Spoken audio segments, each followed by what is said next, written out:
السلام علیکم ورحمۃ اللہ وبرکاتہ۔ میں دعا کرتا ہوں کہ آپ لوگ سب خیریت سے ہوں گے اور دعاؤں میں یاد رکھنا اور ایک دوسرے کے لیے دعا کیا کرو، سلام کیا کرو۔ نبی صلی اللہ علیہ وسلم کا فرمان ہے کہ سلام کو جتنا زیادہ ہو سکے پھیلاؤ۔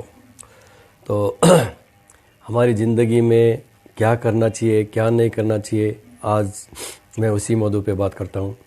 وہ زندگی تو گزر جائے گی، اللہ تعالیٰ فرماتا ہے کہ ہم لوگ زندگی ملی ہے، یہ ایک بہت بڑا ایک تحفہ ہے۔ اس زندگی کے بارے میں ہمیں سوچنا چاہیے کہ اللہ تعالیٰ نے یہ زندگی کیوں دی ہے، کس مقصد کے لیے دی ہے، ہم دنیا میں کس مقصد کے لیے آئے ہیں۔ تو سب سے میرا سوال یہی ہے کہ اپنے آپ کو غور فکر کرو کہ میری زندگی کیا ہے، دنیا میں آنے کا مقصد کیا ہے۔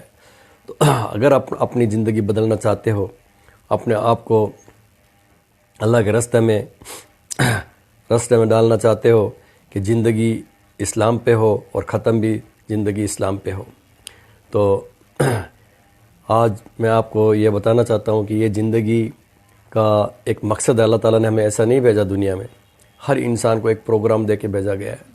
تو آج میں آپ کو یہ بتاتا ہوں، دیکھو کہ ڈیلی آپ یہ میرا ویڈیو ہے آپ سنو تو آپ کی زندگی بدل جائے گی۔ اس کے اندر ایسے ایسے بیان ہے کہ آپ جب سنو گے تو آپ گھر والوں کو سناؤ، آپ کے بہن بھائی ہے یا آپ کے پڑوس والے ہیں، یار دوست ہیں، سب کو سناؤ۔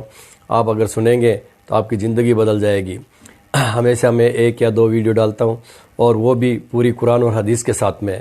اگر آپ وہ بیان سنیں گے، کیونکہ وہ ایک بہت ہی ماہر ڈاکٹر اسرار احمد ہے جن کا بیان میں سناتا ہوں، اور یہ بہت ہی اللہ ان کو جنت نصیب کرے، اور بہت ہی پہنچے ہوئے انسان، عالم انسان ہے، اور وہ جو بھی سناتے ہیں قرآن کی روشنی میں سناتے ہیں۔ اگر آپ یا روزانہ یہ سنیں گے تو آپ کی زندگی بدل جائے گی اور آپ کی زندگی میں اللہ تعالیٰ کی رحمت آ جائے گی، اور اپنے آپ کو اللہ کے نزدیک رکھو اور دنیا سے دور رکھو، اور وہ کام کرو کہ میرے کو وہ کام کرنا جو میرا اللہ راضی ہو۔ میرا اللہ راضی کیسے ہو، میں ایسا کیا کروں گا جس سے میرا اللہ راضی ہو۔ تو ابھی آپ کو میں بس یہی کہنا چاہتا ہوں کہ اپنے آپ کو اللہ کے راستے میں رکھو اور ایسا کام کرو جس سے اللہ راضی ہوئے، اور ہمیں دنیا کے بعد میں اچھی جگہ ملے، اور کیونکہ دنیا تو ختم ہو جائے گی۔ اور اگر ابھی بھی آپ کو اگر کچھ ڈر نہیں ہے، مرنے کا ڈر نہیں ہے، تو یہ زندگی تو کھانا پینا تو جانور بھی کھاتے ہیں، سب کھاتے ہیں، تو پھر ہماری زندگی کا مقصد کیا ہے؟ تو آپ اگر یہ ڈیلی روزانہ اگر 10 منٹ نکال سکتے ہو تو یہ 10 منٹ اس ویڈیو کے لیے نکالو اور سنو، اور اپنے گھر والوں کو سناؤ۔ دیکھو آپ کی زندگی کے اندر ایسا آئے گا، ایسا نور آئے گا کہ آپ کی زندگی بدل جائے گی، اور دنیا میں بھی آپ کو وہی ملے گا سب کچھ جو آپ کی چوائس ہے، خواہش ہے، اور دنیا کے بعد میں بھی آپ کو وہی ملے گا جو آپ کی خواہش ہے۔ کہ جب انسان جب مرتا ہے نا تو فرشتہ اس کو کہتا ہے کہ السلام علیکم ورحمۃ اللہ وبرکاتہ، کہ اے مومن، کہ ہم تیرے دنیا میں بھی دوست تھے اور آخرت میں بھی دوست رہیں گے، اور آج وہ تمہارے لیے خوشخبری لائے ہیں۔ جو تو دنیا میں سوچتا تھا، اللہ سبحانہ تعالیٰ نے وہ پوری تمہاری سب خواہش پوری کر کے رکھی ہے۔ تو یہی ہے میرے دوستوں اور بزرگوں، میں تو یہی چاہتا ہوں کہ اگر اپنے خاندان کو اور اپنے گھر والوں کو، اور اگر آپ سمجھنا چاہتے ہو کہ میرے ماں باپ کیا ہے، میرے ماں باپ سے کیسا سلوک کرنا چاہیے، تو آپ یہ ڈیلی یہ ویڈیو ضرور دیکھیں اور اپنے گھر والوں کو بھی دکھائیں۔ انشاءاللہ آپ کی زندگی کے اندر 4 چاند لگ جائیں گے اور آپ کی زندگی بدل جائے گی، جو خواہش آپ کی ہوگی وہ پوری ہوگی انشاءاللہ۔ میں اللہ سے دعا کرتا ہوں کہ آپ لوگ روز زیادہ سے زیادہ اس ویڈیو کو دیکھنے کی کوشش کریں۔ روزانہ میں قرآن کا بیان ڈالتا ہوں، اگر آپ سنتے ہو، برابر سنو دھیان سے، تو انشاءاللہ آپ کی زندگی بدل جائے گی، آپ کے گھر والوں کی اور آپ کی اور یار دوستوں کی۔ آج کے لیے اتنا ہی قرآن و سنت کی روح سے تصویر کشی حرام ہے۔ تو یہ آپ کے سامنے جو اتنے بڑے بڑے ویڈیو کیمرے گھوم رہے ہیں، یا ٹی وی پر آپ کی جو تصویر آ رہی ہے، آیا یہ صحیح ہے یا اچھا ہے؟ یہ سوال کر لیا۔ دیکھیے، کتاب و سنت کی روح سے جو چیز حرام ہے وہ ہاتھ سے تصویر بنانا ہے۔ کیمرہ تھا ہی نہیں، حضور کے زمانے میں ہاتھ سے تصویر بنتی تھی۔ ہاتھ سے بنائی جانے والی تصویر حرام مطلق ہے۔ اس سے پہلے وہ بھی حرام نہیں تھی، یہ بھی جان لیجئے۔ جیسے سجدہ تعظیمی جائز تھا، ایسے ہی حضرت سلیمان کے بارے میں آتا ہے۔ تماثیل، یہ بڑی بڑے تماثیل بناتے تھے لوگ، جنات جو تھے ان کے لیے، لیکن شریعت محمدی میں ہاتھ سے تصویر بنانا، جاندار کی نقشہ ہے آپ کھینچ رہے ہیں، کوئی فطری لینڈسکیپ ہے، کوئی حرج نہیں، جاندار کی تصویر بنانا حرام مطلق ہے۔ لیکن جب کیمرے کی ایجاد ہوئی تو اب یہ مسئلہ اجتہادی ہو گیا۔ کہ آیا وہی حکم اس پر بھی ہوگا کہ نہیں ہوگا؟ عالم عرب کے علماء جو ہیں چوٹی کے، وہ اس کے قائل ہیں کہ اس پر اس حکم کا اطلاق نہیں ہوتا، ہاتھ سے بنانے والی تصویر پر ہوگا۔ البتہ انہوں نے کہا پسندیدہ یہ بھی نہیں ہے، ہاں تعلیم کے لیے اس کو استعمال کرنا جائز ہے۔ ہمارے ہاں کے علماء کی اکثریت اس کی قائل ہے کہ اس کے اوپر بھی وہی حکم ہوگا کہ یہ حرام ہے۔ وہ بھی کہتے ہیں کہ کسی معاشرتی ضرورت کے لیے جائز ہے، پاسپورٹ کے لیے جائز ہے، مجرموں کی شناخت کے لیے جائز ہے، میڈیکل ایجوکیشن کے لیے جائز ہے، وہ اس کو جائز کہتے ہیں۔ اس حوالے سے بہت سے علماء ہیں جن کے فوٹو بھی اخبارات میں چھپتے ہیں، جن کی جو بھی ہوتی ہیں مجالس شورا، اس کے بھی اجتماعات جو ہیں ان کے فوٹو آتے ہیں۔ تو عمل بہت سے حضرات کا مختلف ہے، لیکن ہم عمل کی بات نہیں کر رہے۔ ان کی رائے یہ ہے کہ حرام ہے، البتہ کسی معاشرتی ضرورت کے لیے جائز ہے۔ ہم نے اسی کو اختیار کیا ہے جو معاشرتی ضرورت ہے، اس سے کہیں زیادہ بڑھ کر دین کی ضرورت ہے، دین کے پیغام کو پہنچانے کے لیے۔ اب ایک ہے آپ آڈیو سن رہے ہیں، وہ زیادہ دیر سن نہیں سکتے۔ ایک ویڈیو ہے، یا تو آدمی آپ کے سامنے موجود ہے، 2 گھنٹے کی تقریر آپ سن سکتے ہیں، ہلتے بھی نہیں۔ وہی آپ کو آڈیو سننا پڑے تو آپ پہلو بدلیں گے۔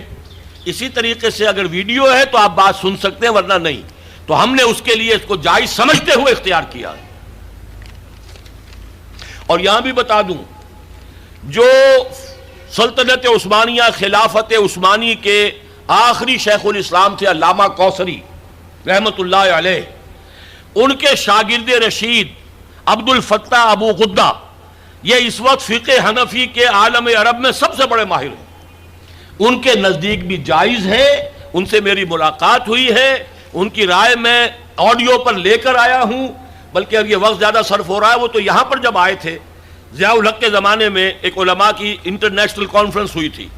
ایک تو علماء جو ہوتے تھے کنونشن اسلام آباد میں، تو مقامی علماء کے ہوتے تھے، ایک انٹرنیشنل، اس میں وہ بھی آئے تھے۔ تو مولانا سید محمد یوسف بن نوری رحمۃ اللہ علیہ ان کے مقام و مرتبے سے واقف تھے، فقہ حنفی کے عالم عرب کے چوٹی کے جو ہیں وہ استاذ ہیں۔ ملنے گئے ہوٹل میں، تو ظاہر بات ہے کہ جب وہ گئے تھے تو انہوں نے کہا میں بھی آؤں گا، آپ کیا یہ دعوت دے کر گئے کہ آئیے ہمارا دارالعلوم دیکھیے۔ وہ آئے، انہوں نے اپنے داماد کو مولانا محمد تحسین صاحب کو بھی بلا لیا، وہ ابھی زندہ ہیں، ان سے اس واقعے کی توثیق کرائی جا سکتی ہے۔ انہوں نے یہ واقعہ مجھے بتایا کہ جب وہ، میں بھی تھا وہاں بیٹھے انتظار کر رہے تھے، جب بتایا گیا کہ آ گئے ہیں علامہ کوثری صاحب، وہ علامہ عبد الفتاح ابو غدہ، تو ہم سب اٹھ کر باہر نکلے، دیکھا ان کی گردن میں کیمرہ لٹک رہا ہے۔ اب ہم بڑے پریشان، یہ کیا ہے؟ ہم تو سمجھتے ہیں حرام، اور یہاں پہ یہ کیمرہ لے کر عالم دین جو ہے اتنا بڑا مفتی آیا ہے۔ خیر خاموش رہے۔